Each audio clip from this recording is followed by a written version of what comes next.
मसीह की मोहब्बत में आप सबको सलाम। Praise hallelujah. किसी से सर्दी लग रही है? मुझे भी लग रही है, सबको लग रही है। लेकिन I just want to let you know कि मैं आप सबको बताना चाहता हूँ ये दिन हम लोग मिस करेंगे जून जुलाई में। सो एंजॉय दिस सीजन, सर्दियों के सीजन को एंजॉय करें। आए कलाम मुकद्दस में से निकालेंगे यूहन्ना की इंजील, उसका 11वां बाब और 25वीं आयत। नए ऐतनामा से यूहन्ना की इंजील 11वां बाब और 25वीं आयत। Praise hallelujah.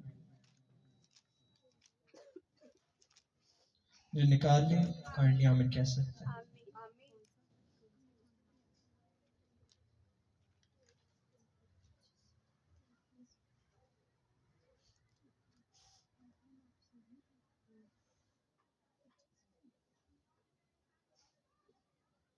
मैं चाहूंगा कि 11वां बाब और 20 आयत से पढ़ना स्टार्ट करेंगे। आए कलाम मुकद्दस की तिलावत करेंगे। बस मार्था यीशु के आने की खबर सुनकर उससे मिलने को गई, लेकिन मरियम घर में बैठी रही। मार्था ने यीशु से कहा, ऐ खुदावंद, अगर तू यहाँ होता तो मेरा भाई ना मरता। और अब भी मैं जानती हूँ कि जो कुछ तू खुदा से मांगेगा वो तुझे देगा। तो इसवीं आयत, यीशु ने उससे कहा, तेरा भाई जी उठेगा। मार्था ने उससे कहा, मैं जानती हूँ कि क़यामत में आखिरी दिन जी उठेगा। 25वीं आयत, यीशु ने उससे कहा, क़यामत और जिंदगी तो मैं हूँ। जो मुझ पर ईमान लाता है, गोया वो मर भी जाए तो भी जिंदा रहेगा। आमीन। Praise hallelujah. मैं चाहूंगा कलाम मुकद्दस कर जोरदार ताली बजाएंगे आपसे बैठ। Praise hallelujah. सब बैठ। यहाँ में मरियम, मार्था और उनके भाई लाजर की स्टोरी मिलती है। लाजर की जब डेथ होती है तो मार्था और मरियम दे वाज इन अ सोरो, वो दुख में थे, परेशानी में थे। और जैसे ही उन्होंने यीशु मसीह के आने की खबर सुनी तो वो खुश हो गई। और मार्था ने क्या कहा यीशु मसीह को कि यीशु मसीह अगर तू यहाँ होता तो मेरा भाई ना मरता। लेकिन यीशु मसीह ने, मरियम ये भी जानती थी, मार्था और मरियम ये भी जानते थे कि ये जी उठेगा, लेकिन आखिरी दिन, यानी कि जब क़यामत का दिन आएगा तब वो जी उठेगा। लेकिन मार्था खुदावन से ये भी कहती है यीशु मसीह से कि यीशु मसीह जो कुछ तू बाप से मांगेगा वो तुझे मिल जाएगा। तो यीशु मसीह ने वहां क्या कहा, क़यामत और जिंदगी तो मैं हूं। आमीन। इस बात के लिए मैं चाहूंगा जोरदार ताली बजाएंगे। क़यामत और जिंदगी खुदावन की। आमीन। यानी कि life and judgement is God. तो आज का मेरा टॉपिक भी है हीलिंग एंड लाइफ, यानी कि जिंदगी और शिफा। सबसे पहले हमें लाजर की स्टोरी से मिलता है कि तब उस दौर में 3 दिन के बाद, 3 दिन तक ये सुपरस्टिशियस था कि उस दौर में 3 दिन तक कोई भी मुर्दा जी उठ सकता था। यानी कि 3 दिन के बाद जो है ना वो जी नहीं उठ सकता था। ये लोगों का कंसेप्ट था वहां।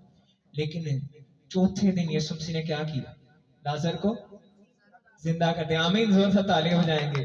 लोग सोचते थे कि 3 दिन तक जो मुर्दे की कब्र है वो यहाँ, कह रहा हूँ स्पिरिट यहाँ ही फिरती रहती है, लेकिन यीशु मसीह ने उसको चौथे दिन जिंदा कर दिया। आमीन। Praise hallelujah. इसी तरह ही आज मेरी और जिंदगी में, मेरी और आपकी जिंदगी में there are too much hurdles, बहुत सी परेशानी है, बहुत सी हर्डल्स हैं, बहुत से परेशानी कह सकते हैं। इसके अलावा टेंशंस हैं। We have to go there where हम लोग के डिसीजंस होते हैं जो हम लोग काफी फ्रस्ट्रेटेड भी होते हैं। लेकिन याद रखें, अगर हमें कोई चीज मिल नहीं रही तो इट डजंट नॉट मीन कि वो हमें मिल नहीं सकती। या कभी हम खो गए थे, उस चीज को हमने पाया नहीं। जैसे कि 2025 गुजरा, बहुत सी मेरी ख्वाहिशात थी कि गॉड मुझे ये चाहिए, ये चाहिए, ये चाहिए, ये चाहिए, बट इट वाज नॉट। खुदावंद ने हमें वो नहीं दी, लेकिन मेरा ईमान के 2026 में खुदावंद हमें देने जा रहा है। आमीन। Praise hallelujah. याद रखें, जैसे उस वक्त लोगों का सुपरस्टिशियस था, ये लोग सोचते थे, वहम गुमान था कि 3 दिन तक जो स्पिरिट है वो इधर ही घूमती रहती है और 3 दिन तक मुर्दा जिंदा हो सकता है, लेकिन चौथे दिन के बाद नहीं। लेकिन यीशु मसीह ने उसको चौथे दिन जिंदा करके दिखाया। आमीन। इसी तरह ही बेशक 2025 में we have not get that particular blessing, बेशक हमने वो स्पेशली उस ब्लेसिंग को जो हमारी ख्वाहिश थी, हमारी दिल में तमन्ना थी कि गॉड मुझे दे, वो नहीं मिली, लेकिन वो 2025 में खुदा कर सकता है। आमीन। जरूरत हमें कि हम ईमान लाएं। We must have a faith, क्योंकि कलाम मुकद्दस में लिखा हुआ है। इसी तरह ईमान की स्टोरी में अगर हम देखें तो हमें एक पैराबल बाइबल में से मिलती है, उस औरत की जिसे 12 बरस से खून जारी था। कलाम मुकद्दस में लिखा है उसका क्या ईमान था कि अगर मैं यीशु मसीह का पल्ला ही छू लूंगी तो क्या होगा, शिफा पाऊंगी। आमीन। तो इसी तरह जब यीशु मसीह भीड़ से गुजर रहे थे, हजूम इकट्ठा था यीशु मसीह को मिलने के लिए, देखने के लिए, but what she has done, उसकी ये स्ट्रॉन्ग डिजायर थी, ख्वाहिश थी कि यीशु मसीह को मैं छू ही लूं, क्योंकि उसका फेथ था तो मैं शिफा पा जाऊंगी। ये नहीं था कि मैं उसे स्पेशली प्रे कराऊंगी, उसे पता था कि वो जिंदगी का मंबा है। आमीन। उसने भीड़ में से यीशु मसीह को के पल्ला को छुआ और शी गॉट हील्ड। इस बात पर जोरदार तालियां देंगे कि उसने क्या किया, उसी वक्त जैसे उसने हाथ लगाया क्या हुआ, शिफा पा ली। और यीशु मसीह ने कहा, उस हजूम में कहा कि मुझे किसी ने छुआ है, मेरे पल्ला को किसी ने छुआ है, क्योंकि शिफा जारी हुई थी। इसी तरह अगर आज आपका और मेरा ईमान होगा ना कि गॉड विल गोना ब्लेस, खुदा मुझे बरकत देने जा रहा है, तो आप ब्लेस होंगे। आमीन। क्योंकि उस जैसे आपका ईमान होगा, क्योंकि बाइबल में लिखा है, क्योंकि खुदावंद ने कहा था जा तेरे ईमान ने तुझे अच्छा किया। If you have a faith you will gonna do it, you will gonna get it. अगर आप पे ईमान होगा आप उस चीज को हासिल करेंगे, बेशक वो कुछ भी हो सकता है। जो हम सोचते हैं हमारे माइंड से कि इट इज इम्पॉसिबल, बट याद रखें खुदा के साथ सब कुछ पॉसिबल है। आमीन। इसी तरह ही कलाम मुकद्दस में लिखा है कि हमें रेत के दाने जितना ईमान चाहिए, अगर उतना भी होगा, we will say a mountain to side off, हम उस पहाड़ को कहेंगे यहाँ के साइड पे हो जा, इट विल बी। आमीन।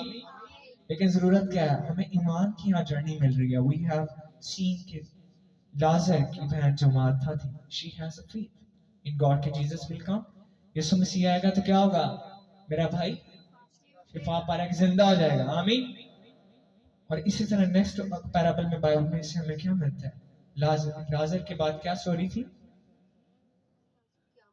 क़यामत नहीं, बल्कि हमें स्टोरी मिलती है 12 साल की औरत की जो खून जिसका जारी था। आमीन। उसने क्या किया, उसका फेथ था कि God will gonna heal me, और उसका ये फेथ था कि देख ले खुदावंद से शिफा दे दी। आमीन। इसी तरह ही सेकंड थर्ड पॉइंट हमें ये मिलता है कि बाइबल हमें सिखाती है कि we have a faith like a tiny sand particle, यानी कि रेत के जरे जितना भी हमारा ईमान होगा तो माउंटेन्स को कहेंगे तो हिट जाएंगे। आमीन। Praise hallelujah. इसी तरह ही मेरे अजीजों, आज जो कुछ आप मांगे, आपकी ख्वाहिश है कि 2025 में आपसे रह गई, बेशक वो कोई गोल्स हो सकते हैं, कोई एम्स हो सकते हैं, कोई स्कूल की जर्नी हो सकती, कोई क्लासेस हो सकती है, अच्छा पढ़े नहीं, अच्छा सीखा नहीं, अच्छा म्यूजिक नहीं किया, अच्छा चर्च के साथ नहीं चले, अच्छा खुदावंद के साथ नहीं चले, अच्छे तरीके से खुदावंद के साथ वॉक ना कर सके, अच्छे तरीके से अपनी जॉब पे आपने गेन नहीं किया, अच्छे तरीके से आपने अपने मास्टर को सर्व नहीं किया, अच्छे तरीके से आपने अपना बिजनेस नहीं किया, but this is the perfect time.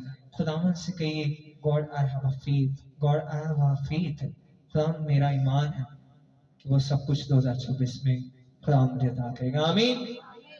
आप ईमान से कह सकते हैं खुदावन, मेरे पीछे कहिएगा खुदावन वो सब चीजें जो मैंने 2025 में ख्वाहिश की थी, मेरा ईमान है कि 2026 में मुझे दे देगा। आमीन।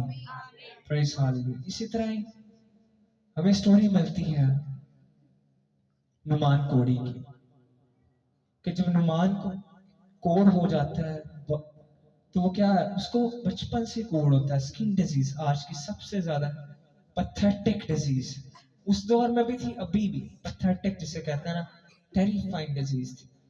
कि जिसे आप खुद इमेजिन करें, जब किसी इंसान को एक स्किन डिजीज होती है तो क्या होता है, कोई भी से हैंड शेक नहीं करना चाहता, कोई भी से मिलना नहीं चाहता, सब उसे दूर भागते हैं, क्योंकि वो स्किन डिजीज से क्या होता है, एक दूसरे से, एक इंसान से दूसरे इंसान को होती है, इसीलिए इंसान भागता है। लेकिन देखें, नुमान कोड़ी का भी ईमान था कि खुदावंद उसकी सुनेगा, और जब वो लीशा नबी के पास जाता है तो क्या होता है, वो लीशा नबी से जब मिलने जाता है ना, दुआ करवाने जाता है कि खुदावंद मुझे शिफा देगा उस बंदा के थ्रू, अपने बंदा के थ्रू, तो साथ में बहुत ज्यादा गिफ्ट ले जाता है और तोहफे ले जाता है खुदा के बंदा के लिए। लेकिन क्या होता है, वो क्योंकि लीशा नबी इस वक्त दुआ कर रहा होता है, तो अपने वो जो जूनियर से, यानी कि अपने शागिर्द जहाजी को कहता है कि इसको क्या है, खुदा ने मुझे कहा है कि यर्दन के गोते 7 गोते लगा ले तो क्या होगा, शिफा पा जाएगा, आमीन। और उसने क्या किया, वो बड़ा, he was amazed कि what he has said, वो हैरान हो गया, वो टेरिफाइड हो गया कि ये क्या, मैं तो इतनी कुछ चीजें लेके आया हूँ, he had does not take from me। उसने भी सोचा कि मुझे तो लगा मुझे स्पेशल प्रे करवानी पड़ेगी, but what God has done with this, खुदा ने उसके साथ क्या किया, उसने अपने बंदा के वसीला से उसे बताया कि जा यर्दन के साथ गोते लगा दे तो क्या होगा, तू शिफा पा जाएगा, आमीन। और उसने जैसे ही यर्दन के साथ गोते लगाया, वो क्या हुआ, बच्चे की माने दे उसकी स्किन होगी। बच्चों को साथ में जोरदार तालियां बजाएंगे कि कोड़ को खुदावन ने शिफा दी, 12 साल की औरत को जिसका खून जल था उसे शिफा दी, और इसी तरह मरियम और मार्था के भाई लाजर को खुदा ने चौथे दिन जिंदा किया, आमीन। मैं चाहूंगा इस बात का जोरदार ताली जाएगा, faith moves mountain, faith restore lives, ईमान जो है वो बड़े बड़े काम करता है, आमीन। और आज हम स्पेशली ईमान से इस कलाम को अपनी जिंदगी में रिसीव करेंगे, आमीन। इस कलाम के वसीला से खुदा आपको बरकत दे।